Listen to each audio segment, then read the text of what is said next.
അപ്പോൾ ഈ മാസം 11-ാം തീയതി ജൂലൈ 11-ാം തീയതി നത്തിങ് ഫോൺ 2 ലോഞ്ച് ചെയ്തു. നിങ്ങൾ എന്താ പറയുക, ഫ്ലിപ്കാർട്ടിലൂടെ ഇപ്പോൾ ഇത് വാങ്ങാനായിട്ട് സാധിക്കും. ഈ ഒരു ഫോൺ വാങ്ങാനായിട്ട് നിൽക്കുന്നവരാണ് എന്നുണ്ടെങ്കിൽ ഒന്ന് വാങ്ങാൻ വരട്ടെ. ഈ ഒരു വീഡിയോ കണ്ടതിന് ശേഷം നിങ്ങൾക്ക് ഒന്ന് ആലോചിച്ചതിന് ശേഷം മാത്രം ഈ ഒരു ഫോൺ വാങ്ങുന്നതിനെ കുറിച്ച് ആലോചിക്കാം. ഹായ്, ഹലോ, നമസ്കാരം. പുതിയൊരു വീഡിയോയിലേക്ക് സ്വാഗതം. അപ്പോൾ വളരെ സന്തോഷമുള്ളൊരു ദിവസമാണ്. കാരണം വളരെ എന്താ പറയുക, എല്ലാവരും ആകാംക്ഷയോടെ കാത്തിരുന്ന ഒരു ഫോണാണ് നത്തിങ് ഫോൺ 2 എന്ന് പറയുന്നത്. ഈ 11-ാം തീയതി അവരത് ലോഞ്ച് ചെയ്തു. ഈ മാസം ആണ് അതിൻ്റെ ലോഞ്ചിങ്ങും എല്ലാ സംഭവങ്ങളും, ഫസ്റ്റ് ഡെലിവറിയും എല്ലാം ഈ ഒരു മാസമായിരുന്നു. ഫ്ലിപ്കാർട്ടിൽ അതിൻ്റെ സെയിലും സ്റ്റാർട്ട് ചെയ്തിരുന്നു, പ്രീ ബുക്ക് ചെയ്തിരുന്നു. പക്ഷേ ചില സാങ്കേതിക കാരണങ്ങളാൽ അത് അന്ന് വാങ്ങാനായിട്ട് സാധിച്ചില്ല. പക്ഷേ കഴിഞ്ഞ ദിവസം കയ്യിൽ കിട്ടി. അതിൻ്റെ ഈ ഒരു പ്രൊഡക്റ്റിൻ്റെ നത്തിങ് ഫോൺ 2ൻ്റെ ഒരു ഇനീഷ്യൽ ഇംപ്രഷനാണ്, അൺബോക്സിങ്ങും അതേപോലെ തന്നെ എങ്ങനെയുണ്ട്, ഹാൻഡ്സ് ഓൺ ഫീലൊക്കെ എങ്ങനെയുണ്ട് എന്നുള്ള സംഭവങ്ങളാണ് നമ്മൾ ഈ ഒരു വീഡിയോയിൽ സംസാരിക്കുന്നത്. അതിനു മുന്നേ ഈ നത്തിങ് എന്ന് പറയുന്ന ഒരു ബ്രാൻഡിനെ കുറിച്ച് പലർക്കും അറിയില്ല. എൻ്റെ സുഹൃത്ത് വലയത്തിൽ തന്നെ പലരും അതേതാ ഫോൺ എന്ന് ചോദിക്കുമ്പോൾ നത്തിങ്, അതേതാ കമ്പനി എന്ന് ചോദിക്കുന്ന പല ആളുകളുണ്ടായിരുന്നു.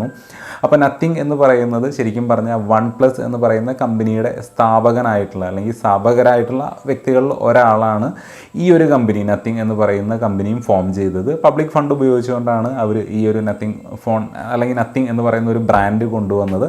അതിൽ നിന്ന് നമുക്ക് ആദ്യമായിട്ട് അവരുടെ കയ്യിൽ നിന്ന് ഒരു TWS ആണ്, ട്രൂലി വയർലെസ് ആണ് ആ ഒരു കമ്പനി പുറത്തിറക്കിയത്. അതിനുശേഷം നത്തിങ് ഫോൺ 1 2022 ലോഞ്ച് ചെയ്തിരുന്നു. അത് അവർ ചറവറ ഫോണുകൾ ഇറക്കാതെ അവർ ആ ഒരു ഫോണിൽ ഇറങ്ങിയ സമയത്ത് ഒരുപാട് പ്രശ്നങ്ങൾ അതിൻ്റെ സോഫ്റ്റ്വെയറിലുണ്ടായിരുന്നു. ഹാർഡ്വെയർ വളരെ സോളിഡായിരുന്നു, ഭയങ്കര ബിൽഡ് ക്വാളിറ്റി ആയിരുന്നു. ഐഫോണുകളെ ഓർമ്മപ്പെടുത്തുന്ന രീതിക്കുള്ള ഒരു ബോക്സി ഡിസൈനും സംഭവങ്ങളും അല്ലാതായിരുന്നു. സോഫ്റ്റ്വെയർ അവർ റിഫൈൻ ചെയ്ത് അതിൻ്റെ ഒരു നല്ലൊരു ഔട്ട്പുട്ടിൽ എത്തി എന്നുള്ളതാണ് പലരും ഇപ്പോൾ പറയുന്നത്. ആ ഒരു ഫോൺ എനിക്ക് പേഴ്സണലി പലപ്പോഴും എക്സ്പീരിയൻസ് ചെയ്യാൻ സാധിച്ചിട്ടുണ്ടെങ്കിലും എനിക്കത് വാങ്ങി ഉപയോഗിക്കാനായിട്ട് മുഴുവനായിട്ട് സാധിച്ചില്ല. പല സമയത്തും ഒന്നുകിൽ സെക്കൻഡ്സ് നോക്കാനായിട്ട് ഞാൻ കണ്ടു, അതപ്പോൾ തന്നെ വിളിച്ച് നോക്കുമ്പോഴേക്കും സോൾഡ് ഔട്ട് ആയിട്ടുണ്ടാവും. ഫ്ലിപ്കാർട്ടിൽ വാങ്ങാനായിട്ട് നോക്കുമ്പോൾ ഒന്നുകിൽ അവർ റേറ്റ് കൂട്ടിയിടുന്ന പ്രശ്നം, അങ്ങനെ പല കാരണങ്ങൾ കൊണ്ട് ആ ഒരു ഫോൺ നത്തിങ് ഫോൺ 1 എനിക്ക് വാങ്ങാനായിട്ട് സാധിച്ചില്ല. ഇപ്പോൾ നത്തിങ് ഫോൺ 2 ഈ മാസം ലോഞ്ച് ചെയ്തപ്പോൾ കൈയോടെ തന്നെ അത് വാങ്ങി നമ്മളുടെ ചാനലിൽ അതും ഒന്ന് പരിചയപ്പെടുത്തണം എന്ന് വിചാരിച്ചു. അപ്പോൾ അതിന് സാധിച്ചു. ആദ്യം തന്നെ നമുക്കിതിൻ്റെ ബോക്സ് ഒന്ന് അൺബോക്സ് ചെയ്യാം. ഓക്കെ, അവിടെ നിന്ന് നമുക്ക് തുടങ്ങാം. അപ്പോൾ ഇത്തരത്തിലാണ് ഇതിൻ്റെ ബോക്സ്, കണ്ടോ, ഇത്തരത്തിലാണ് ഇതിൻ്റെ ബോക്സ് വരുന്നത്. ആ ബോക്സിൻ്റെ ഈ ഒരു സൈഡിൽ പിടിച്ച് വലിക്കാനുള്ള ഈ ഒരു സംഭവം നമ്മളിങ്ങനെ വലിക്കുക, അത് നല്ല രസമുണ്ട് കേട്ടോ. അത് സംഭവം നല്ല അടിപൊളിയായിട്ടുണ്ടായിരുന്നു. ഞാനത് അവിടെ കൊണ്ട് അവസാനിക്കുന്നു വിചാരിച്ചു, എന്നിട്ട് ഓപ്പൺ ടൈപ്പ് ആവുമെന്ന് വിചാരിച്ചു. അല്ല, ഫുൾ റൗണ്ട് ആ സംഭവം വലിക്കുക. നല്ല രസമുള്ള ഒരു വെറൈറ്റി പാക്കിംഗ് ആയിരുന്നു. അതിൻ്റെ ആ ക്യാപ്പ് ഊരിക്കഴിഞ്ഞാൽ അതിൻ്റെ ഉള്ളിൽ ഒരു തുറക്കുക, കണ്ടാ, അടിപൊളിയായിട്ടുള്ളൊരു പാക്കിംഗ് ആണ്. വൈറ്റ് കളറാണ്, നല്ല ഒരു പ്യുവർ വൈറ്റ് ആണ്. അപ്പോൾ അതിൻ്റെ ഉള്ളിൽ ഒരു ബുക്ക് പോലെയാണ് ഇത്, കണ്ട. ആ ബുക്ക് തുറന്നു കഴിഞ്ഞാൽ അതിൻ്റെ ഉള്ളിൽ നമ്മളുടെ ഫോൺ കാണാം, കുറച്ച് പേപ്പർ വർക്കുകളാണ്. അത് അതിൻ്റെ വാറണ്ടി അല്ലെങ്കിൽ യൂസർ മാനുവൽ എന്നൊക്കെ പറയുന്ന തരത്തിലുള്ള കുറച്ച് കാര്യങ്ങൾ ഒരാവശ്യമില്ല. ശരിക്കും ഇതൊക്കെയാണ് ആദ്യം ഒഴിവാക്കേണ്ടത്. അത് കഴിഞ്ഞ് അവരുടെ ആ ഒരു സിമ്മി ഇജക്ടറാണ് കാണുന്നത്. അതും ട്രാൻസ്പെറൻറ്റ് തന്നെയാണ്, കണ്ടോ. ആ സിമ്മി ഇജക്ടർ പിൻ എന്ന് പറയുന്ന സംഭവം ട്രാൻസ്പെറൻറ്റ് തന്നെയാണ്. അതുകൂടാതെ ഇതിൻ്റെ കൂടെ വരുന്ന കേബിളാണ്, അതൊരു C2C കേബിളാണ്. ആ ഒരു അറ്റത്ത് നോക്കുമ്പോൾ അതും ട്രാൻസ്പെറൻറ്റ് പോലെയാണ്. വലിയ കാര്യമൊന്നുമില്ല, ജസ്റ്റ് ഒരു വെറൈറ്റി ഡിസൈൻ എന്ന് മാത്രം, അല്ലാതെ അതുകൊണ്ട് വലിയ കാര്യമൊന്നുമില്ല. ഇനി നമ്മളുടെ ഫോണിലോട്ട് വന്നു കഴിഞ്ഞാൽ അത്യാവശ്യം നല്ല രസമുള്ളൊരു ഫോണാണ്. നമ്മൾ കാണുന്നതിനേക്കാളും ഫോട്ടോയിലൊക്കെ കാണുന്നതിനേക്കാളും നീളം നമുക്ക് ആ ഒരു ഫോണിൽ നിന്ന് നമുക്ക് ഫീൽ ചെയ്യും. അടിപൊളിയാണ് സംഭവം. നല്ല പേപ്പറിൽ ഇങ്ങനെ പൊതിഞ്ഞ് കുട്ടപ്പനാക്കി വെച്ചിരിക്കുകയാണ്. പേപ്പർ മുഴുവനായിട്ട് കീറിയില്ല. സൈഡിൽ നമുക്ക് ഇവിടെ ഒരു കണ്ട ആ ഒരു സംഭവം കൂടിയും പിടിച്ച് വലിച്ചു കഴിഞ്ഞാൽ നമുക്കതും തുറക്കാനായിട്ട് സാധിക്കും. ഓക്കെ, അപ്പോൾ ഇവിടെ ദാ വരുന്നു, ഇവനാണ് നമ്മളുടെ മുതൽ. കണ്ട, നത്തിങ് ഫോൺ 1 എന്ന് പറഞ്ഞാൽ ഫുൾ ബ്ലാക്ക് ആയിരുന്നു. ഇവിടെ ഒരു ബ്ലാക്ക് അല്ല, ഒരു ഗ്രേ കളറാണ്. ശരിക്കും ഫുൾ ബ്ലാക്ക് ആയിട്ട് നമുക്ക് കൺസിഡർ ചെയ്യാനായിട്ട് സാധിക്കില്ല. അപ്പോൾ നമ്മളുടെ ഫോണിലോട്ട് വന്നു കഴിഞ്ഞാൽ കണ്ട, ഇവനാണ് നമ്മളുടെ ഫോൺ എന്ന് പറയുന്നത്. ഇത് ഭയങ്കര സ്ലിപ്പറിയാണ്. ഇതിൻ്റെ നമ്മളുടെ ഓവറോൾ ഈ ഒരു സംഭവത്തിലോട്ട് വന്നു കഴിഞ്ഞാൽ നമ്മൾ പ്രതീക്ഷിക്കുന്നതിനേക്കാളും കൂടുതൽ സ്ലിപ്പറിയാണ്. ഇതിൻ്റെ ഈ ഒരു കയ്യിൽ നിന്ന് വിട്ടുപോകും എന്ന തരത്തിലുള്ള ഭയങ്കര സ്ലിപ്പറി ആയിട്ടുള്ളൊരു സംഭവമാണ്. നല്ല ബോക്സി ഡിസൈനാണ് കേട്ടോ. നമ്മൾ കാണുന്നതിനേക്കാളും നീളം തോന്നുന്നുണ്ട്, കണ്ടോ. കുറച്ച് നീളം അധികം നമുക്കിത് അങ്ങനെ കാണുമ്പോൾ ഫോട്ടോയിലൊക്കെ കാണുമ്പോൾ ശരിക്കും ഇത്ര നീളം തോന്നില്ല, കയ്യിൽ പിടിക്കുമ്പോൾ നല്ല നീളം ഉള്ളതായിട്ട് നമുക്ക് ഫീൽ ചെയ്യും. 6.7 എന്ന് പറയുമ്പോൾ അത്യാവശ്യമായി നല്ല ഇതാണ്. ഇനി ഇതിൻ്റെ മൊത്തം ഓവറോൾ വന്നു കഴിഞ്ഞാൽ നമുക്കിവിടെ കാണാം ഈ സൈഡിലാണ്, ഓക്കെ, ലെഫ്റ്റ് സൈഡിലാണ് നമ്മൾ ഫേസ് ചെയ്യുമ്പോൾ ലെഫ്റ്റ് സൈഡിലാണ് 2 വോളിയം റോക്കേഴ്സ്, വോളിയം അപ്പും ഡൗണും. ഈ ഒരു സൈഡിൽ പവർ ബട്ടൺ വരുന്നുണ്ട്, റൈറ്റ് സൈഡിൽ പവർ ബട്ടൺ വരുന്നുണ്ട്, മുകളിൽ ആൻറ്റിന വരുന്നുണ്ട്, അതേപോലെ തന്നെ നോയ്സ് ക്യാൻസലേഷൻ ആ ഒരു ഹോള് നമുക്കിവിടെ കാണാം. താഴെയാണ് സി ടൈപ്പാണ് ഇതിൻ്റെ കേബിൾ വരുന്നത്. അതുകൂടാതെ സ്പീക്കർ ഗ്രില്ലും അതേപോലെ തന്നെ നമ്മളുടെ സിം ഇടാനുള്ള ആ ഒരു സംഭവം ഇവിടെ തന്നെയാണ് വരുന്നത്. ഇതിൽ നമുക്ക് ഡുവൽ സിം ഇടാം, 2 സിം ഇടാം, മെമ്മറി കാർഡ് ഇടാനായിട്ട് സാധിക്കില്ല.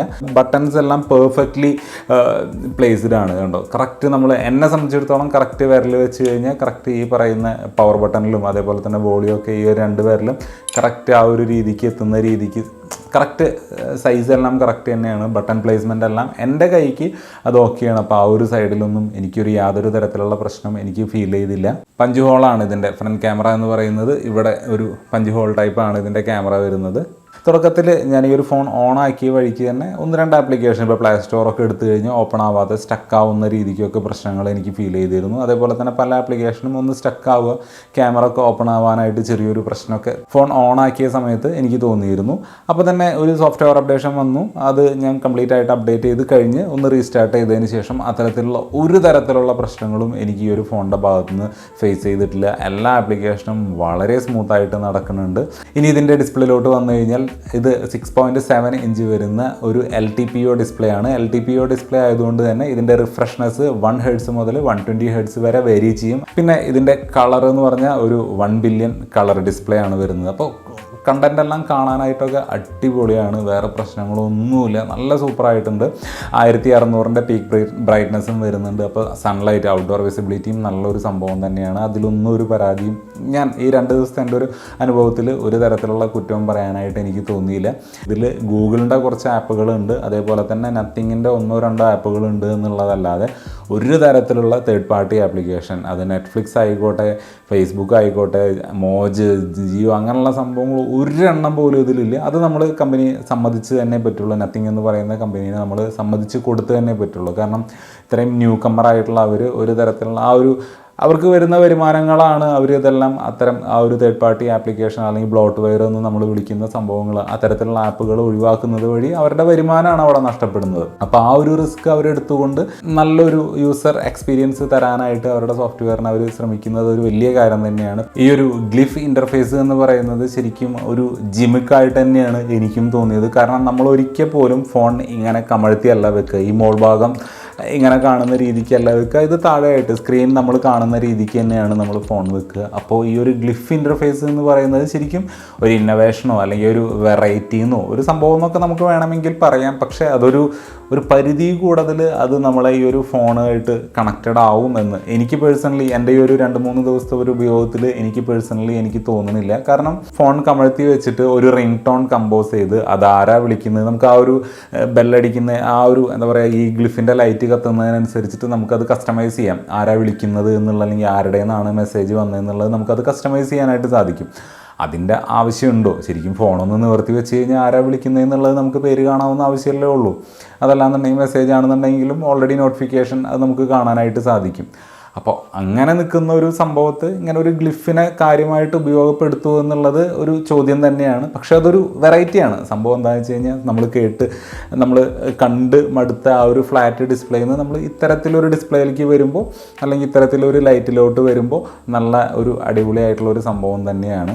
ഇനി ഇതിൻ്റെ ഈ ഗ്ലിഫ് ഇൻ്റർഫേസും ഡിസ്പ്ലേ അത്തരത്തിലുള്ള കാര്യങ്ങളെല്ലാം മാറ്റിവെച്ച് ഇതിൻ്റെ പെർഫോമൻസിലോട്ട് വന്നു കഴിഞ്ഞാൽ ഇതിൽ കൊടുത്തിരിക്കുന്നത് സ്നാപ്ഡ്രാഗണിൻ്റെ 8+ Gen 1 എന്ന് പറയുന്ന പ്രൊസസ്സറാണ്. അതായത് 2022 ഫ്ലാഗ്ഷിപ്പ് പ്രൊസസ്സറായിരുന്നു. സാംസങ് S22 അൾട്രയിലെല്ലാം ഈ ഒരു പ്രൊസസ്സറാണ് കഴിഞ്ഞ വർഷം സാംസങ് ഉപയോഗിച്ചിട്ടുള്ളത്. അപ്പം നല്ലൊരു പെർഫോമൻസ് തരുന്ന ഒരു അടിപൊളി പ്രൊസസ്സറാണ്. 4 നാനോമീറ്ററിലാണ് ഇത് ബിൽഡ് ചെയ്തിരിക്കുന്നത്.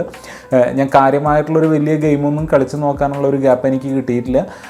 ചെറിയ ഗെയിമുകൾ, സബ്വേ സർഫസ് അങ്ങനെയുള്ള ഇപ്പോൾ ചെറിയ ഗെയിമുകളെല്ലാം കളിച്ച് നോക്കിയപ്പോൾ അതെല്ലാം സ്മൂത്തായിട്ട് റൺ ആവുന്നുണ്ട്. അങ്ങനെയുള്ള പ്രശ്നങ്ങൾ, ഹീറ്റ് ആവുക, അത്തരത്തിലുള്ള പ്രശ്നങ്ങളൊന്നും എനിക്ക് ഫീൽ ചെയ്തില്ല. അതേപോലെ തന്നെ ക്യാമറ യൂസ് ചെയ്തപ്പോഴും ഈ പറയുന്ന പോലെ ഹീറ്റിംഗ് ഇഷ്യൂ എനിക്ക് അങ്ങനെ ഈ ഒരു 2 ദിവസത്തിനുള്ളിൽ കാര്യമായിട്ട് എനിക്ക് ഫീൽ ചെയ്തില്ല എന്നുള്ളത് ഞാൻ വളരെ കാര്യമായിട്ട് നോട്ടീസ് ചെയ്തൊരു കാര്യം തന്നെയാണ്.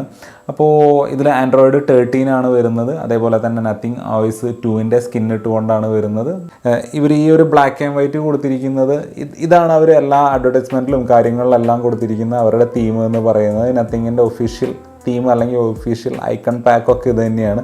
പക്ഷെ നമ്മളിത് തുറന്നു കഴിഞ്ഞാൽ കുറച്ച് സംഭവങ്ങൾ മാത്രം കണ്ടോ, ഇൻസ്റ്റാഗ്രാം, ഫേസ്ബുക്ക്, അതേപോലെ തന്നെ ആമസോണിൻ്റെ ആപ്പുകൾ, ഇതെല്ലാം ഇപ്പോഴും ആ ഒരു നോർമൽ ആപ്ലിക്കേഷൻ്റെ കളർ എന്താണോ അത്തരത്തിൽ കിടക്കുന്നു. അപ്പോൾ അതുകൊണ്ട് അതൊരു ഇൻകംപ്ലീറ്റ് ഫീല് നമുക്കിത് കാണുമ്പോൾ തോന്നുന്നുണ്ട്. ഇത്രയും ചെയ്ത സ്ഥിതിക്ക് അവർക്ക് ആ കുറച്ച് ആപ്ലിക്കേഷനും കൂടി, അല്ലെങ്കിൽ ഇനി വരുന്ന ഇൻസ്റ്റാൾ ചെയ്യുന്ന എല്ലാ ആപ്ലിക്കേഷനും ഇത്തരത്തിൽ ആ ഒരു ഡാർക്ക് ഗ്രേ കളർ തീം കൊടുക്കാമായിരുന്നു എന്ന് എനിക്ക് തോന്നി. ഇത് പക്ഷേ എന്തോ ഒരു സുഖമില്ലാത്ത പോലത്തെ ഒരു ഫീൽ എനിക്ക് തോന്നി.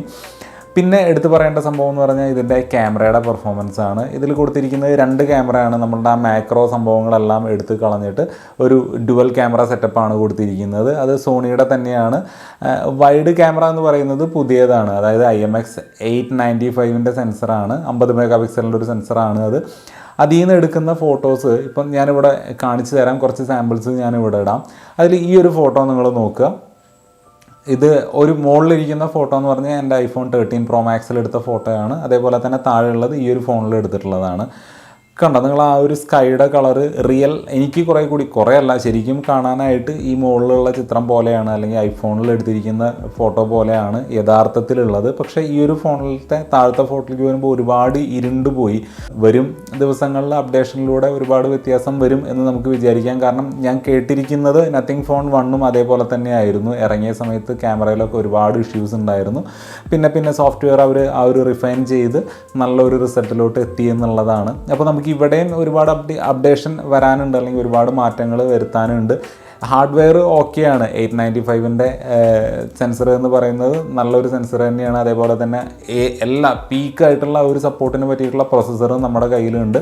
അപ്പോൾ ഇനി സോഫ്റ്റ്വെയർ നല്ല രീതിക്ക് അതൊന്ന് റിഫൈൻ ചെയ്ത് നമുക്കത് നല്ലൊരു രീതിക്ക് നല്ലൊരു ഔട്ട്പുട്ട് കിട്ടുന്ന രീതിക്ക് മാറ്റിത്തരിക എന്നുള്ളതാണ്. അപ്പോൾ അത് നല്ല ഇത് തന്നെ നടക്കും നമുക്ക് പ്രതീക്ഷിക്കാം. പിന്നെ ഇതിൻ്റെ അൾട്രാ വൈഡ് ആംഗിൾ എന്ന് പറയുന്നത് കഴിഞ്ഞ വർഷത്തെ ഉള്ള സെയിം സെൻസർ തന്നെയാണ്. അതിൽ ഒരു തരത്തിലുള്ള മാറ്റങ്ങളോ ഒന്നും വരുത്തിയിട്ടില്ല. 32 മെഗാ പിക്സലിൻ്റെ ഫ്രണ്ട് ഫേസിങ് ക്യാമറയാണ് വന്നിരിക്കുന്നത്. അത് വലിയൊരു വ്യത്യാസം തന്നെയാണ്. കാരണം കഴിഞ്ഞ വർഷം 16 മെഗാ പിക്സലായിരുന്നു. ഇനി ഇതിൻ്റെ ബാറ്ററിയുടെ കാര്യത്തിലോട്ട് വന്നു കഴിഞ്ഞാൽ 4700 mAhൻ്റെ ബാറ്ററിയാണ് കൊടുത്തിരിക്കുന്നത്. 45 വാട്ടിൻ്റെ ഫാസ്റ്റ് ചാർജും അതേപോലെ തന്നെ റിവേഴ്സ് വയർലെസ് ചാർജിങ് അങ്ങനെയുള്ള സംഭവങ്ങളെല്ലാം അതും സപ്പോർട്ട് ചെയ്യുന്നുണ്ട്. അതൊക്കെ നമുക്ക് ഡീറ്റെയിൽ ആയിട്ട് നമ്മളുടെ അടുത്തൊരു വീഡിയോയിൽ നോക്കാം. എനിക്ക് ഇനി നിങ്ങളോട് പറയാനുള്ളൊരു സംഭവം എന്താണെന്ന് വെച്ച് കഴിഞ്ഞാൽ, നിങ്ങൾ ഈ ഒരു ഫോൺ പ്രൊഡക്റ്റ് അല്ലെങ്കിൽ ഈ ഒരു നത്തിങ് ഫോൺ 2 വാങ്ങാനായിട്ട് ആഗ്രഹിക്കുന്നവരാണ് എന്നുണ്ടെങ്കിൽ ഒന്ന് വെയിറ്റ് ചെയ്യുക. കുറച്ചും കൂടെ കഴിഞ്ഞിട്ട്, അല്ലെങ്കിൽ അറ്റ്ലീസ്റ്റ് ഈ ഒരു എന്താ പറയുക അടുത്ത ബിഗ് ബില്യൺ ഡേയ്സ് വരെയെങ്കിലും വെയിറ്റ് ചെയ്യുക. കാരണം ഈ ഒരു 45,000 രൂപയ്ക്കുള്ള ഫോൺ ഒട്ടും ഇല്ല എന്നുള്ളത് തന്നെയാണ്. ഓൾമോസ്റ്റ് ഒരു 10,000 റുപ്പീസ് ഇത് ഓവർ പ്രൈസ്ഡ് ആണ്. കാരണം കഴിഞ്ഞ ഫോണിനേക്കാളും കഴിഞ്ഞ വർഷം ഇറങ്ങിയ ഫോണിനേക്കാളും 16,000 രൂപ കൂടുതലാണ് ഇതിൻ്റെ ബേസ് വേരിയൻറ്റ് വന്നിരിക്കുന്നത്. കാരണം 8GB 8GB റാമും 128GB ഇൻറ്റേർണൽ മെമ്മറിയുള്ള വേരിയൻറ്റിന് 45,000 രൂപയാണ്. ഇനി ഇതിൻ്റെ മുകളിൽ വരുന്ന 12GB 256-ന് 50,000 രൂപയാണ്. 12GB 512GB വരുന്നതിന് 55,000 രൂപയാണ്. അപ്പോൾ ആ ഒരു പ്രൈസ് നമ്മൾ നോക്കുമ്പോൾ ഭയങ്കര ഓവർ പ്രൈസ്ഡാണ്. അതിനുള്ള ഒരു പ്രൊഡക്റ്റ് ഇത് ഇല്ല എന്നുള്ളത് തന്നെയാണ്. 35,000 അതാണ് മാക്സിമം കൊടുക്കാൻ പറ്റുന്ന ഒരു റേറ്റ്. ഒന്ന് വെയിറ്റ് ചെയ്തിട്ട് ഇതിൻ്റെ പ്രൈസ് ഒന്ന് ഡൗൺ ആകുന്ന സമയത്ത് മാത്രം നോക്കുക. ഇതിൻ്റെ പെർഫോമൻസിലോ അല്ലെങ്കിൽ ഇതിൻ്റെ മൊത്തം ഓവറോൾ ബിൽഡ് ക്വാളിറ്റിയിലോ യാതൊരു പ്രശ്നവുമില്ല. നല്ലൊരു ഫ്ലാഗ്ഷിപ്പ് പെർഫോമൻസ് തരുന്ന അല്ലെങ്കിൽ ആ ഒരു ലെവലിൽ തരുന്ന ലുക്ക് തരുന്ന ഫോൺ തന്നെയാണ്. പക്ഷേ ഓവറോൾ സ്പെക്ക് സംഭവങ്ങളെല്ലാം വെച്ച് നോക്കുമ്പോൾ നമുക്ക് ഈ ഒരു സംഭവത്തിൽ, കാരണം ക്യാമറ കുറച്ച് ഡൗൺ ആണ്, അതേപോലെ തന്നെ സ്നാപ്ഡ്രാഗൺ 8+ Gen 2 ആണ് ഈ വർഷത്തെ ഫ്ലാഗ്ഷിപ്പ് എന്ന് പറയുന്നത്. അത് കഴിഞ്ഞ വർഷത്തെ ഫ്ലാഗ്ഷിപ്പ് പ്രോസസ്സറാണ്. അപ്പോൾ ഇതിൻ്റെ ബാക്കിയുള്ള വിശേഷങ്ങൾ നമ്മൾ ഇതിൻ്റെ ഡീറ്റെയിൽ വീഡിയോയിൽ നമ്മൾ പറയുന്നതായിരിക്കും. ഈ ഒരു വീഡിയോയിൽ ഇത്ര മാത്രം. അടുത്തൊരു വീഡിയോയിൽ വീണ്ടും കാണാം. താങ്ക്